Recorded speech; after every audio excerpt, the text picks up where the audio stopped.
We learn that the main story is about the Japanese instrument made of an expensive sandalwood that actually comes from Madras and how these woods are brought here illegally by huge trucks from a small village Layal Chandan. We open up to see a vegetable truck getting chased by police, but when a policeman tries to drag out a man, he is thrown away as the man starts to taunt others. The policemen get angry as they are being offered bribe and start to fight with the man, but our main hero just beats them up while bringing up the bribe rate. At the end, the dude finally gets caught, but his elaborate bribe offer makes the policeman release him. When one of them asks his name, we learn that the dude's name is Pushpa. We then see inside a factory where many workers are hard at work, while Pushpa is enjoying his break, which angers the owner. However, Pushpa, being cocky, just says he isn't doing anything wrong and asks for his pay as he wants to leave. Hilariously, we see another worker named Cassava get so influenced by Pushpa that he leaves his work and follows him. Later on, as Pushpa leaves, he sees a man arguing with his mother about getting his money back. Learning that Pushpa has left work, she starts to get angry at him. The next day, we see Pushpa paying back the man. As the man tries to leave, Pushpa humiliates him by asking him to thank him in front of everyone. At night, we see Pushpa drinking tea as he joins a group going to an illegal job. They journey through a deep forest until they are told to get off. The workers make their way to the site as it starts to rain heavily. We see all of the workers cutting trees when suddenly they are signaled about a police raid. They start to run away, but Pushpa stops them, saying he has another way. We are introduced to DSP Govind, who is extremely feared in these areas. When the police group asks the workers what they are doing, they lie and say they are herding sheep. The DSP asks Pushpa what he is doing, but when Pushpa starts to taunt him, he gets angry, causing all the workers to surround them. Fearing the outcome, the police leave the area. Later on, the workers continue to illegally cut wood while performing a dance. After their work is done, we see them getting paid. As Pushpa is cleaning his knife, Cassava approaches him, saying he wants to be under his wing because he idolizes Pushpa. Pushpa is flattered and asks him to bring his pay, but the man refuses to give Cassava the money. Suddenly, we see the DSP arrive with an army of men. A huge fight starts when Pushpa throws a stone at the DSP. As the workers run away from the police, Pushpa grabs the truck loaded with wood and drives off, with the police in pursuit.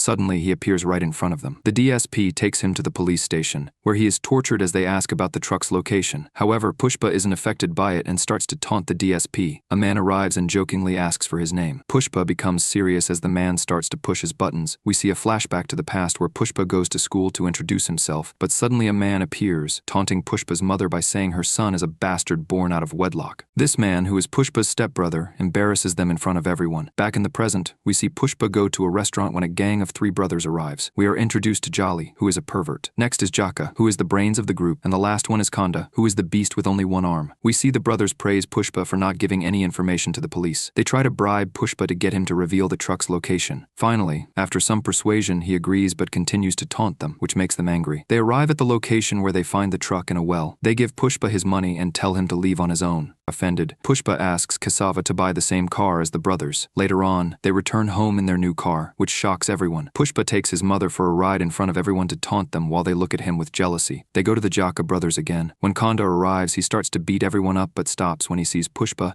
and is informed about what he did. Pushpa fascinates everyone by suggesting ways to hide the wood from the police, despite others mocking him. We see a secret meeting between Pushpa and Kanda where they discuss a plan. This plan seems to work, as later on we see many people working on a special truck to hide wood. The next day, they test their vehicle in front of the police. As the test is successful, Pushpa starts to talk about his own profit and asks for less money, as he seems to have a plan of becoming a partner of the brothers rather than their worker. Later on, as Pushpa comes to his town, he sees a group watching a woman. Pushpa becomes fascinated by this beautiful woman named Shriveli as she goes about her work. We see him coveting her attention, comically arguing with Cassava again and again at different moments. On another day, as a truck is passing a police checkpoint as usual, the DSP gets suspicious. When the driver tries to run away, he is caught and tortured until he confesses that he works for Pushpa. The DSP makes a deal with him, promising to let him go if he works for the police. At night, we see Cassava bribing a woman to ask Shriveli to keep an eye on Pushpa. Hilariously, she agrees. However, we also see that Jolly has his eyes on her. Next day, after exiting the temple, we see Shriveli look at Pushpa, making him blush as Cassava watches the idiot. Pushpa goes to Shriveli to strike a conversation but learns that it was Cassava who paid her to smile at him. Now angry, we see a pissed of Pushpa confront Cassava about it. Comically, he asks Cassava to pay her more to kiss him as the poor dude is just confused by it. Back at the station, we see the DSP making a plan to raid the illegal camp. At the said location, we are introduced to the boss, Sinu,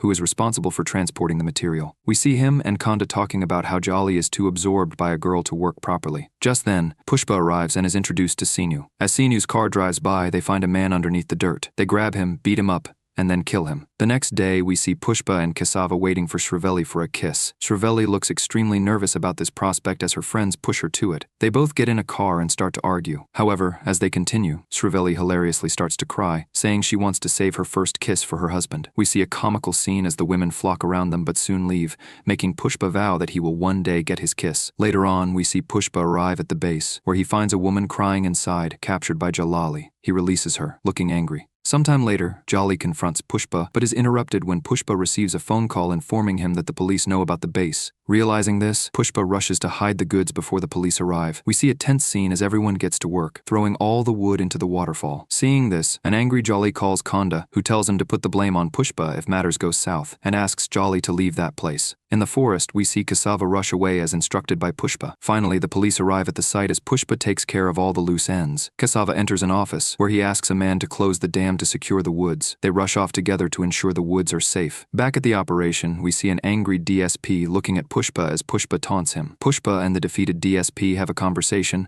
during which the DSP tells him that he will one day lose. Later on, Pushpa goes to a celebratory party. We see Pushpa talking with Khanda about how Sinu is making a fool out of them. Khanda, along with his brother Jaka, asks Pushpa what they should do about it. Pushpa suggests that they should talk to Sinu, but Khanda asks him to go alone. Pushpa refuses to play this game. We see Cassava at it again as he talks with Shrivelli's father about her hand. The next day, we see Pushpa arrive at Shrivelli's house, but his mother looks worried because Cassava claimed they belong to a rich family. Shrivelli arrives to start the celebrations, but they are soon cut short when Pushpa's stepbrother arrives. He starts to humiliate Pushpa and his mother again, turning everyone against them as he continues his rants. Pushpa loses his cool, but when he sees his mother fall and get hurt, he immediately takes her outside while others watch. We flash back to the past when a sad Pushpa and his mother arrive at his father's funeral but are denied entry by the evil stepbrother. We see more memories of Pushpa as he sits with his mother. She expresses her guilt for causing Pushpa to be humiliated, but like a good son, we see Pushpa reassure her. Leaving the room, we see Pushpa recall his sad childhood to Cassava. He continues, talking about how his stepbrother tormented him in the past. As he starts to get angry, he vows that he will never feel helpless again.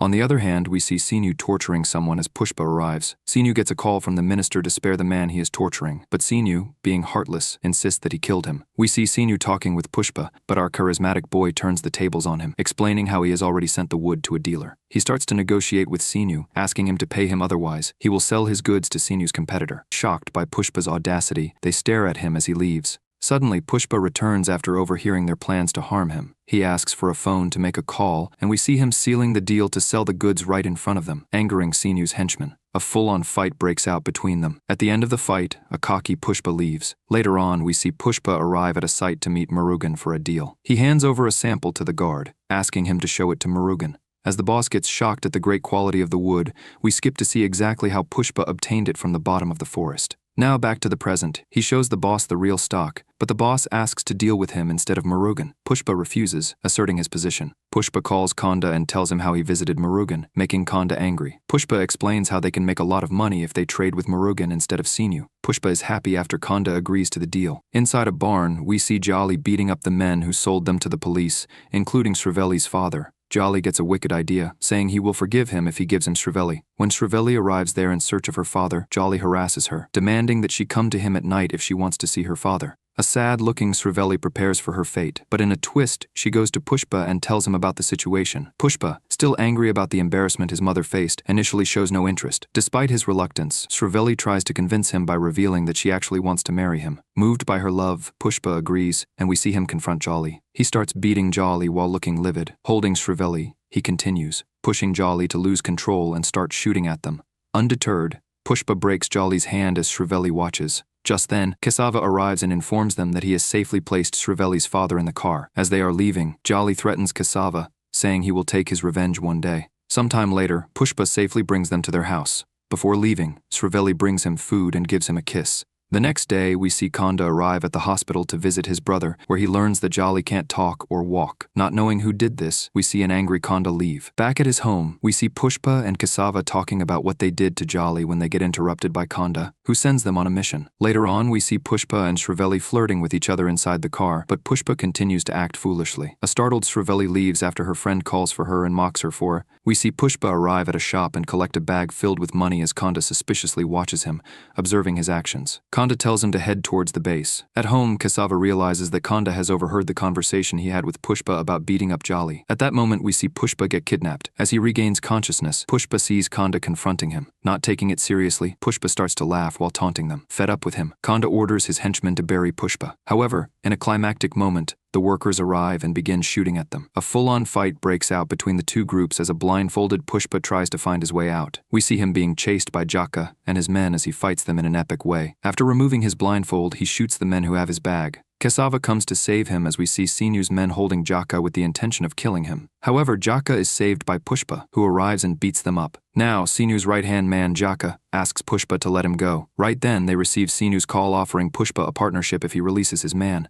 Pushpa plays the same clever game that Sinu played. He shoots his man. After that, he starts to threaten Sinu, making him livid. Done with their business, they make their way out of the forest. On the other hand, we see Khanda's funeral taking place when Sinu arrives. Seeing the place surrounded by police, all parties stay in line. We see all of them sit down and start to discuss why things went bad. Pushpa also gets involved, which makes Sinu angry. As the minister tries to make sense of things, Sinu becomes even angrier when confronted by others, including Pushpa. Pushpa, being the charismatic man he is, starts to explain to others how they can make a lot of money if they act smart. He earns the minister's respect as he begins to flatter him, giving assurances that he will make him a lot of money, despite Sinu's protests. Now, as the head of the syndicate, Pushpa leaves for the oath-taking ceremony. On the other hand, we see poor Sinu getting scared by the crazy lady demanding justice for her brother, to which Sinu acts nonchalantly. However, in her rage, the crazy lady slices his neck, vowing that she will kill Pushpa herself. Later on, we see Pushpa's mother drop a card at Pushpa's stepbrother's house, making him angry. A scene informs us that the DSP resigned and Jolly, injured and unable to walk, resulting in a smooth road for Pushpa.